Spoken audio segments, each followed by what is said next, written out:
बहुत बहुत स्वागत है फिर से आज के हमारे ज्योतिष के कार्यक्रम में। मैं आपके साथ देवभूमि ऋषिकेश उत्तराखंड से आचार्य आशीष। आप भी परिचय के तौर पर नीचे कमेंट बॉक्स में अपना नाम या अपने शहर का नाम लिखकर हमारे कार्यक्रम का एक खास हिस्सा बन सकते हैं। लगातार मैं इस सीरीज में आपके साथ बात कर रहा हूं, लग्न का मालिक कहां कहां बैठे तो क्या फल होता है, सेकंड लॉर्ड कुंडली में कहां बैठे तो क्या फल होता है। इसी तरह से पूरी जन्म कुंडली के बारे में मैं आपके साथ इस सीरीज में चर्चा कर रहा हूं। यानी सीधी बात करें तो आप अपने घर बैठे अपने कुंडली के ग्रहों की स्थिति को देखकर आप समझ सकते हैं, उसका आकलन कर सकते हैं, उसका अनुमान लगा सकते हैं कि क्या हमारा कौन से भाव का मालिक कहां बैठे तो हमारा क्या परिणाम, क्या फल उसका है। दर्शकों, विस्तार से यही चर्चा हम करते आ रहे हैं। आज हम बात करेंगे कुंडली के एक अहम भाव यानी एकादश भाव की चर्चा। कुंडली में आय का भाव होता है एकादश भाव, कुंडली का महत्वपूर्ण भाव होता है। इसी पर हम लोग चर्चा करेंगे। आपकी कुंडली में भी एकादशेश कहीं ना कहीं बैठे होंगे, 11th लॉर्ड कहां आपकी कुंडली में बैठे हैं, क्या फल देंगे, किस सिचुएशन में बैठे हैं, सभी बिंदुओं पर चर्चा करेंगे। लेकिन आप नए दर्शक हैं, पहली बार हमारे चैनल पर विजिट कर रहे हैं तो चैनल को सब्सक्राइब करना बिल्कुल ना भूलें और चाहें तो बेल आइकन को भी हिट कर सकते हैं। उससे आपको समय समय पर हमारी तमाम अध्यात्म ज्योतिष की जानकारियां, अपडेट्स आपको प्राप्त होती रहेंगी। बंधुओं, यहां पर मैं चर्चा करूंगा एकादशेश यानी 11th लॉर्ड, वह कुंडली का वह हिस्सा, वह ग्रह जो एकादश का मालिक होगा, कुंडली में कहां बैठा है, यह आपके जीवन में एक अहम रोल निभाने वाला है। हर व्यक्ति अपने जीवन काल में धर्म करता है, कर्म करता है, मेहनत करता है, परिश्रम पुरुषार्थ करता है और कई बार देखा जाता है कि उसका संपूर्ण लाभ वह व्यक्ति नहीं ले पा रहा है। क्या उसका कारण हो सकता है? भाग्येश उसका कारण हो सकता है, धनेश उसका कारण हो सकता है, आयेश उसका कारण हो सकता है, लग्नेश उसका कारण हो सकता है। क्यों? क्योंकि ये कुंडली के महत्वपूर्ण भाव हैं। सबसे पहला जो धन है वो निरोगी काया यानी लग्नेश आपके कहां बैठे, एक बार जाकर देखिए उस वीडियो को भी। धन भाव के मालिक यानी सेकंड लॉर्ड कहां बैठ रहे हैं और भाग्य का मालिक कुंडली का नवम भाव का स्वामी कहां बैठा है। क्योंकि कई बार तो भाग्य ही मेहरबान होता है तो फिर गधा भी पहलवान हो जाता है। तो जीवन में भाग्येश का भी अहम रोल है। आपकी कुंडली में भाग्येश कहां बैठे हैं, आपने वो वीडियो नहीं देखे तो आप उसको भी देखें। अब हम बात करेंगे एकादशेश यानी धनागम के भाव को मजबूत करता हुआ, यानी आय का मालिक आपकी कुंडली में कौन है। आपकी कुंडली में 11th हाउस में कौन सा अंक लिखा हुआ है, उसके स्वामी कौन बनते हैं, उसको जाकर देखें। मानसागरी जो एक प्रसिद्ध पुस्तक है, उसके आधार पर हम लोग चर्चा कर रहे हैं।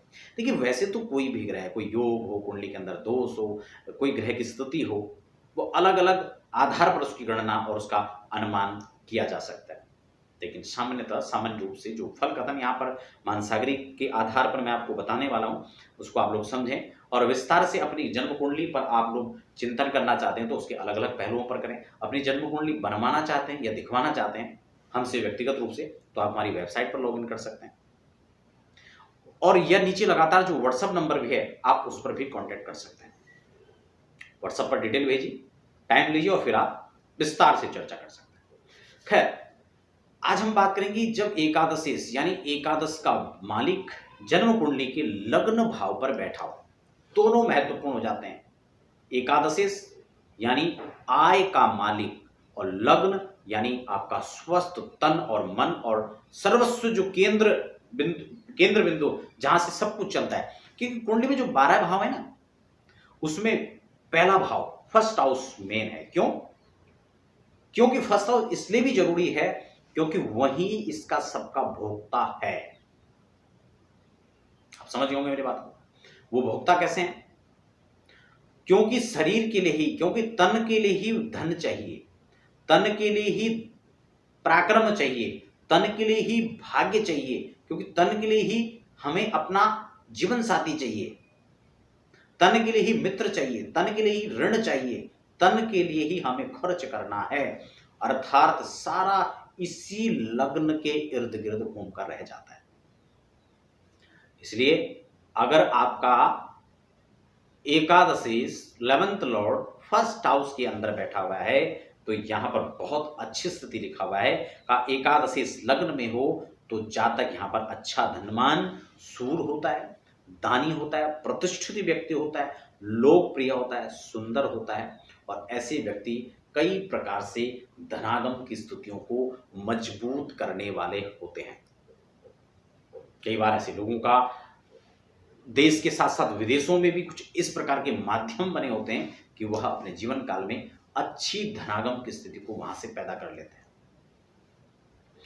इसी के साथ अगर लेकिन एक बात यहां पर और भी लिखा हुआ है कि ऐसे व्यक्ति तृष्णा और तृष्णा के कारण से मृत्यु भी इनका तृष्णा ही उसका कारण बनता है और कई बार तो ऐसे व्यक्ति अल्पायु का भी शिकार हो जाते हैं। तृष्णा तो इसमें सावधानी भी आपको समझनी चाहिए, भाव पर पूरा चिंतन भी करना चाहिए, कौन सा ग्रह है, किस प्रकार की कब कुंडली में मार्केस की स्थिति बन रही है। इन सबको लेकर वैसे मैं अलग अलग चर्चा भी कर चुका हूं, आप उन वीडियोस को भी जाकर देख सकते हैं कैसे योग और संयोग बनते हैं, अपनी दशा काल में अपना फल इफेक्ट का देखने को मिलता है। अगर बात करें हम लाभेश के धन भाव में बैठने पर, लाभ भाव और धन भाव दोनों का बिल्कुल हीरा मोती का संबंध है, बहुत अच्छा रहेगा। अगर यहां पर बैठते हैं तो व्यक्ति अनेक प्रकार से धनागम को प्रकट करेगा।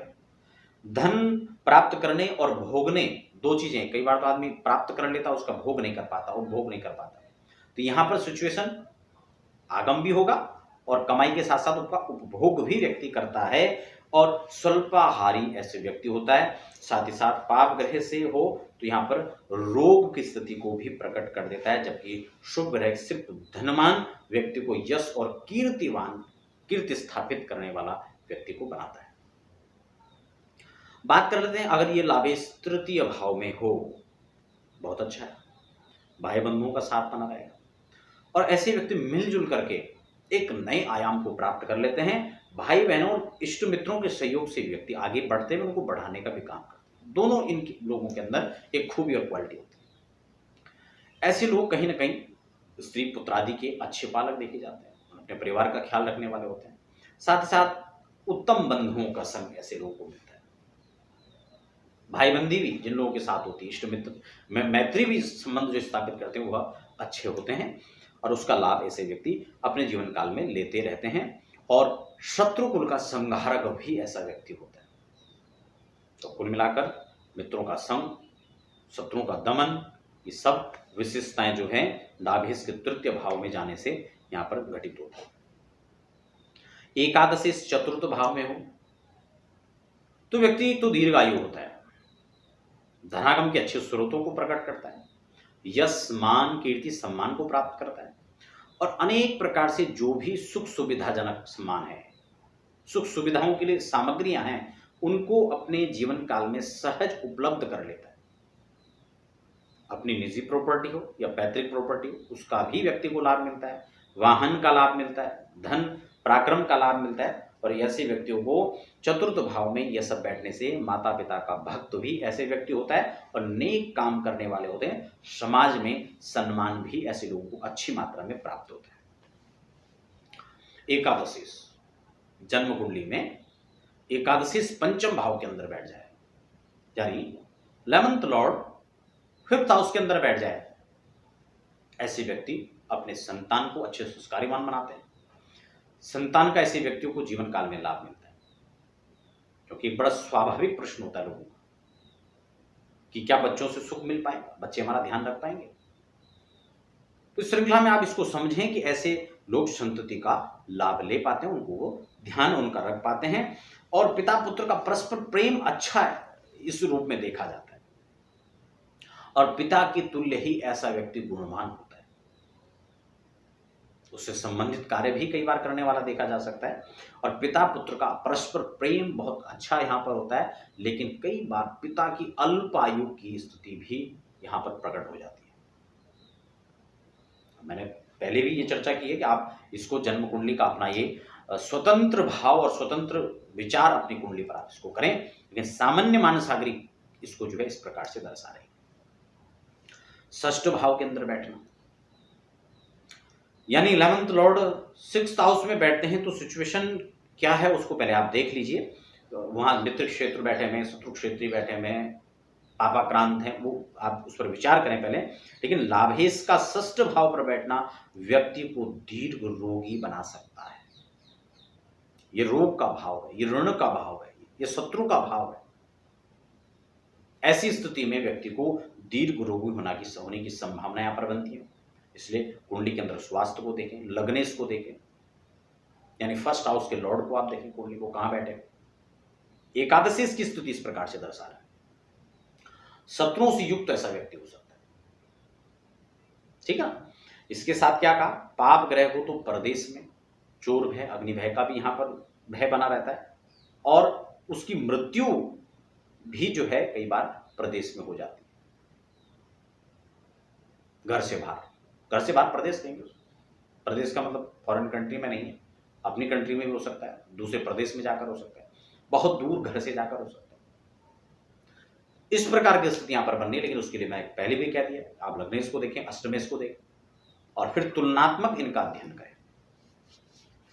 अगर लाभेश सप्तम भाव के अंदर बैठ जाए तो ऐसा व्यक्ति तेजस्वी होता है, पत्नी उसको सुशील मिलती है, धर्मपरायणा मिलती है, और उसको जीवन काल में जो है अनेक प्रकार से धन का लाभ होने की यहां पर संभावनाएं बनती हैं, और धनागम की स्थिति ससुराल पक्ष से भी धन का लाभ ऐसे व्यक्ति को प्राप्त होता है। संपत्तिवान उच्च पद ऐसे लोगों को प्राप्त होते हैं, दीर्घ आयु ऐसे लोग होते हैं।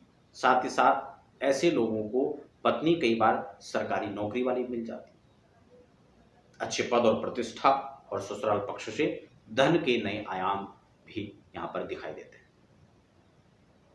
धन मिलने की अच्छी संभावना यहां पर बन जाती है। तो ये स्थिति यहां पर एकादशेश के सप्तम भाव पर बैठने से होगी। यदि अष्टम भाव में बैठे तो लाभेश का अष्टम भाव पर बैठने से, क्योंकि रोग और मृत्यु का भाव होता है, तो ऐसे में अल्पायु की स्थिति प्रकट हो जाती है, रोग की प्रकट हो जाती है। और ऐसा व्यक्ति अगर यहाँ पर यदि पाप ग्रह हो तो वह जातक जीता हुआ भी मृतक के समान है, यानी कोई ना कोई इस प्रकार से जीवन की घटनाएं उसके साथ घट सकती हैं कि वो व्यक्ति अपने जीवन काल में परेशान और क्षोभित रह सकता है। अगर मान लो मार्किस की दशा चल रही है और जीवन के प्रथम पड़ाव में आती है या मध्याह्न में आती है, वहीं कुछ दुर्घटनाएं घट जाती हैं और उसके साथ इस प्रकार की स्थिति बनती है, तो व्यक्ति जीता हुआ भी मृत के समान है। समझ रहे हैं? तो यहां पर लेकिन इसके लिए कुंडली का संपूर्ण विश्लेषण जरूरी है। कर्ज में ऐसे लोग डूब सकते हैं, कर्ज के थोड़ा सा ऋण का इन पर जो है प्रकोप हो सकता है। अगर एकादशेश नवम भाव भाग्य से संपर्क बनाते हैं, वहां पर बैठते हैं, तो ऐसे व्यक्ति भाग्य के बड़े धनी होते हैं। अगर शुभ दशाएं हैं, उसकी दशा चल रही है, तो मिट्टी में हाथ मारे तो सोना प्रकट हो, इस प्रकार की स्थिति इनके साथ आती है। रखावा धन, गढ़ावा धन, पैतृक प्रॉपर्टी, इसका लाभ इन लोगों को मिलता है। शास्त्र के ज्ञाता होते हैं, विद्वान होते हैं, बंधु बांधवों का सहयोग इन लोगों को मिलता है, धर्मपरायण होते हैं, धर्मात्मा होते हैं, और देवगुरु ब्राह्मणों का भक्त भी ऐसे लोग होते हैं। कुल मिलाकर भाग्यवान और धनवान ऐसे लोग होते हैं। अब हम बात कर लेते हैं नवम भाव का दसम भाव में जाकर बैठना, यानी नवमेश का लाभेश का एकादशीश का 11th लॉर्ड का दसम भाव में जाकर बैठने का।